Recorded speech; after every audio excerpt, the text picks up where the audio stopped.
Everyone tells you that monsters aren't real. When you're a kid, you're practically conditioned to believe that the things going bump in the night are just the house settling, or the wind scratching tree branches against the window pane. When you cry out in the dark, your parents come in, flip on the overhead light, and do the obligatory sweep. They look under the bed, they pull back the curtains, and they open the closet doors, pushing aside the hanging clothes to prove that the shadows are empty. See, they say, kissing your forehead. Nothing there. You're safe. But parents don't realize something fundamental about the dark.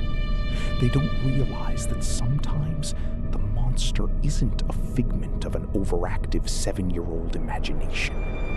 Sometimes the monster doesn't have fangs, or scales, or glowing yellow eyes. Sometimes the monster is just a man, and he knows exactly how to hide until the lights go back out. When I was 7 years old, my mother and I lived in an older 2-story house on the outskirts of town. It was one of those houses that always felt a little too cold, no matter how high you cranked the thermostat. My bedroom was at the very end of a long, narrow hallway. It was a spacious room, but it had this massive built-in closet that took up nearly an entire wall. It had heavy louvered doors that creaked whenever you moved them. Inside, it was deep. So deep that as a little kid, the back wall was swallowed in permanent shadow. I was an only child, raised by a single hard-working mother who frequently pulled late shifts. Because of that, I spent a lot of time alone in my room, playing with action figures and building intricate forts out of blankets. I was used to the silence. But looking back, the silence wasn't empty. It was occupied. It started in the late fall. I was sitting on my rug, completely absorbed in a plastic battle between two superheroes, when I heard it. Scratch, scratch, thump. I froze. The sound was coming from the closet. My heart began to hammer against my ribs like a trapped bird. I stared at the wooden slats of the door, waiting for my mom's voice, waiting for a mouse, waiting for anything normal. Slowly, agonizingly, the right closet door began to slide open. I expected a ghost. I expected a demon. What stepped out of the darkness was a man. I scrambled backward until my back hit the footboard of my bed. I opened my mouth to scream, but the man immediately dropped to his knees, raising both hands in a placating surrender gesture. Shh, shh. Hey now, little man. Don't yell. You're gonna wake up the whole neighborhood, he whispered. His voice was raspy, like dry leaves scraping across pavement. I stared at him, paralyzed. He looked to be in his late 20s, maybe older. He was painfully thin, his cheekbones jutting out from a pale, sunken face. His hair was greasy, matted into dark clumps against his forehead, and he wore a tattered, oversized military jacket. But what hit me hardest was the smell. It was a dense, suffocating odor of stale sweat, damp earth, and a sharp, metallic chemical tang that I couldn't identify at the time. "Who are you?" I squeaked, my voice barely audible. The man offered a crooked, yellowed smile. "I'm Johnny," he said softly. "I'm your new friend. I've been watching you play. You've got a pretty cool setup here." about 7 years old, my concept of stranger danger was limited to white vans and offering candy on the street. In the safety of my own bedroom, my brain short-circuited. "How did you get in my closet?" I asked. Johnny chuckled, a wet, rattling sound in his chest. He pointed a long, dirt-caked finger back into the pitch-black maw of the wardrobe. "I've got a secret tunnel," he whispered, leaning in closer. "A special hole right in the back. It leads all the way outside to my castle, but it's a secret. If you tell the big lady, your mom, the magic disappears and she'll board up the tunnel. You wouldn't want to lose your only friend, would you?" I was a lonely kid, and in my childish, naive mind, a secret friend with a magical tunnel sounded like something straight out of a comic book. "No," I whispered back. "Good boy," Johnny said. He stayed for about 10 minutes that first night. He just sat on the floor, watching me play, occasionally asking me the names of my toys. When he heard my mother's heavy footsteps coming up the stairs, his eyes went wide with a sudden frantic panic. He practically dove back into the closet, pulling the door shut just a second before my bedroom door opened. "Everything okay in here, sweetie?" my mom asked, leaning against the door frame, looking exhausted. "Yes, Mom," I lied. I glanced at the closet door. It remained perfectly still. Over the next few weeks, Johnny became a regular fixture in my life. He would slip out of the closet 3, sometimes 4 nights a week. He only ever came out when the house was dead quiet. We would sit on the floor in the dim light of my street lamp illuminated window. He would tell me bizarre, rambling stories about places he'd been, talking incredibly fast, his eyes darting around the room as if tracking invisible flies. Sometimes he brought me gifts. Once it was a beautifully smooth, polished river rock. Another time it was a crumpled, faded Polaroid of a dog. I kept them hidden in my toy box, cherishing them as tokens of our secret alliance. But as the weeks dragged into months, the atmosphere in my room began to change. Johnny was changing. He started looking worse. His skin took on a grayish, sickly pallor, and he was covered in dark, scratching sores. He was sweating constantly, even when the room was freezing. His behavior became erratic. He wasn't the calm, whispering friend anymore. He was twitchy, aggressive, and fiercely possessive. He started asking me strange questions. "What time does your mom leave? Who is that man she was talking to in the driveway? Does she lock the front door when she goes to sleep?" When I asked him why he lied to me, his temper flared. "Because I need to protect you," he hissed, grabbing my shoulder. His grip was shockingly strong, his fingers digging into my skin like steel claws. "You don't need anyone else. You just need Johnny.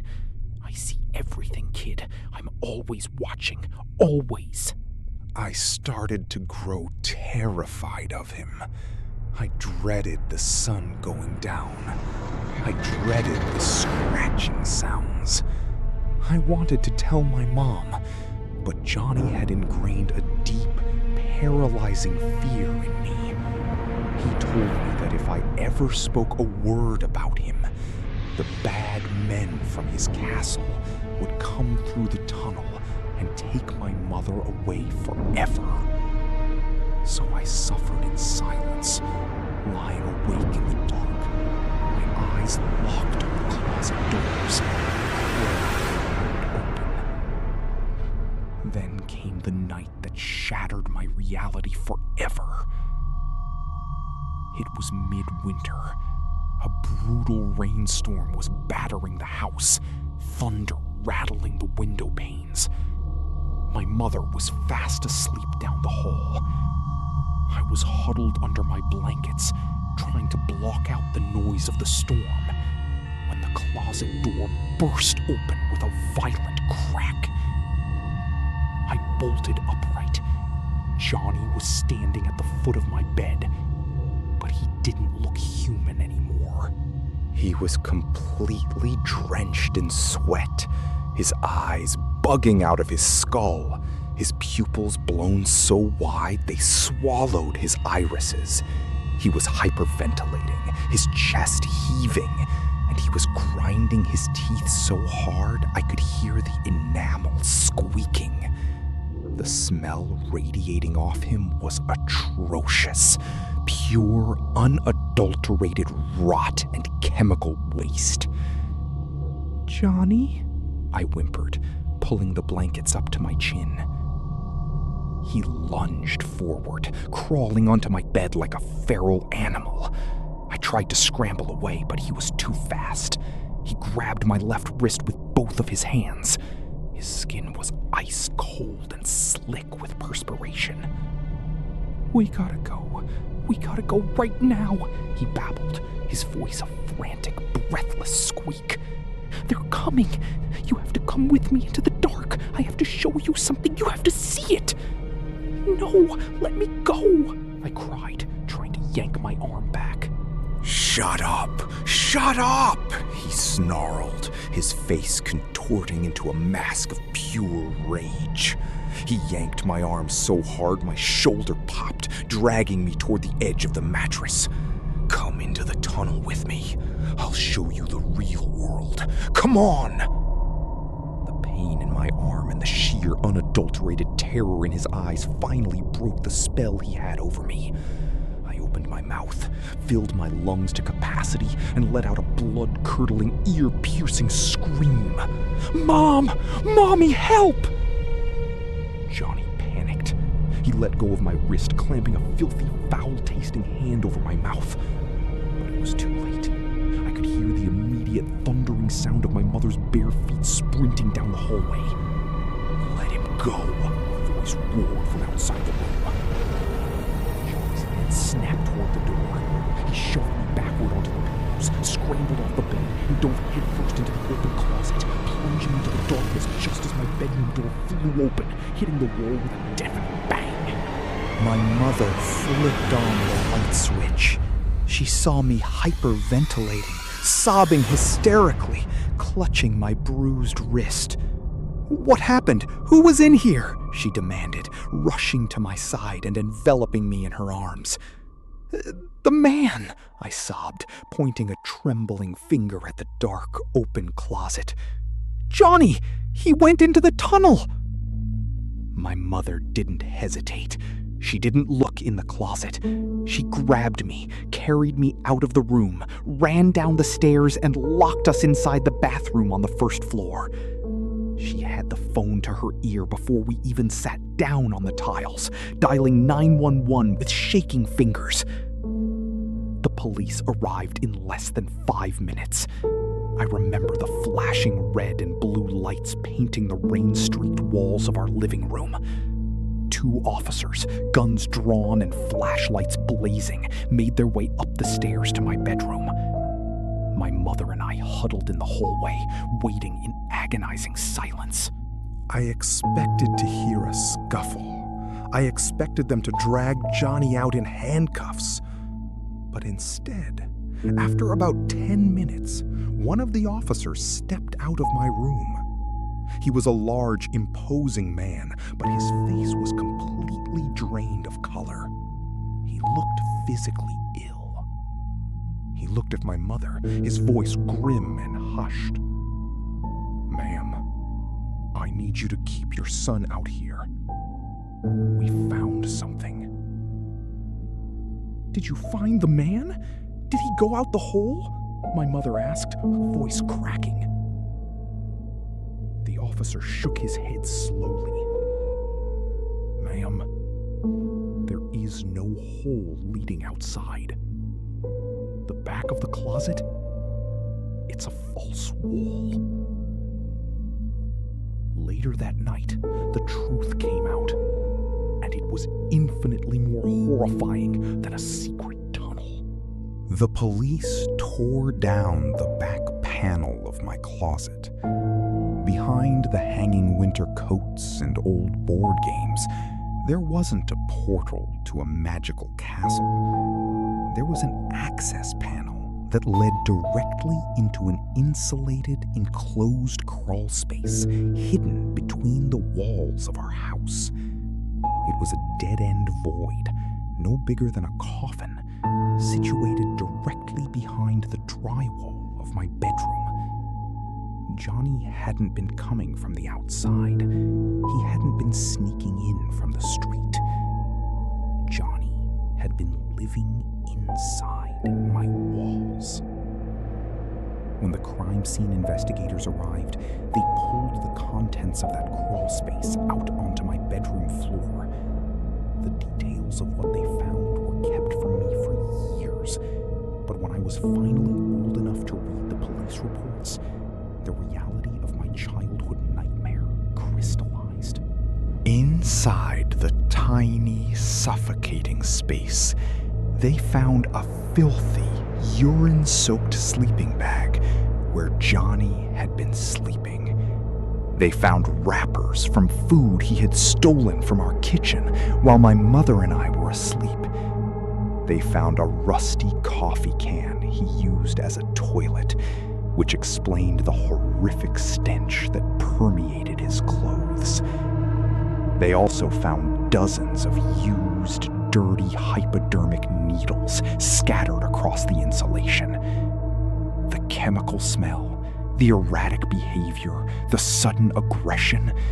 Johnny was a severe, paranoid addict, completely out of his mind, quietly hallucinating in the pitch-black space, just inches from where I laid my head every night. But the needles weren't the most chilling discovery, not by a long shot. Tucked underneath the sleeping bag, the police found a thick, leather-bound photo album. Inside the album were hundreds, literally hundreds, of Polaroid photographs. There were photos of me playing in the backyard in the middle of summer, oblivious to the camera. There were photos of my mother and I walking out of the local grocery store. There were photos taken from the bushes across the street, framing the front door of our house. But the worst photos, the ones that still give me debilitating panic attacks to this day, were the ones taken inside the house. There were dozens of pictures of me sleeping in my bed. Photos taken from the closet door, the flash disabled, capturing me tangled in my blankets. Photos taken from right above my pillow, close enough that you could see the sweat on the lens. Johnny hadn't just found a place to squat. He had developed a severe, psychotic obsession with me. He had been stalking me outside the house, learning our routines, and when he found a way into the crawl space, he decided to move in. He watched me sleep. He listened to me breathe. He knew every single aspect of my life. And on that final night, whatever drug-induced psychosis he was experiencing told him it was time to take me into the walls with him forever. The police never caught Johnny. By the time they kicked down the access panel, he had squeezed through the ductwork, dropped into the basement, and slipped out a small ventilation window into the storm. Despite a massive manhunt and dogs tracking his scent to the nearby highway, he vanished like a ghost into the rain. He is still out there.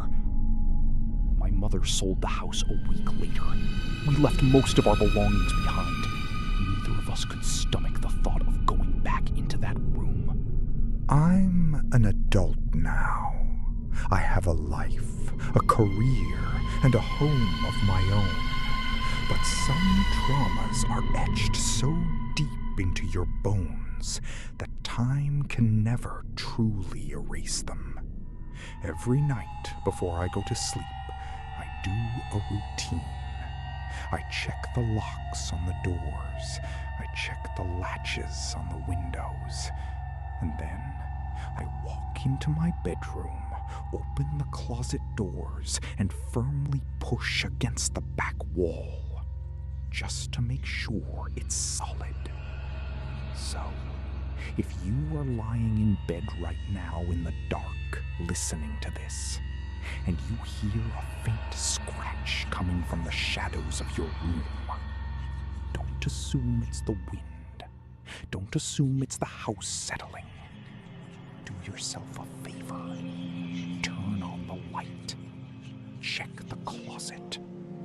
And more importantly, check your walls.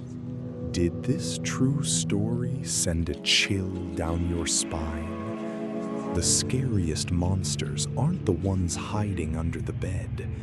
They're the ones we accidentally invite into our lives. If you want to hear more terrifying, true-to-life horror stories that will keep you awake at night, hit that subscribe button, give this video a like, and turn on the notification bell so you never miss a fright. We want to hear from you. Have you ever found something unexplainable or terrifying in your own home? Drop your story in the comments below, if you dare. Stay safe out there, and remember to always check the locks.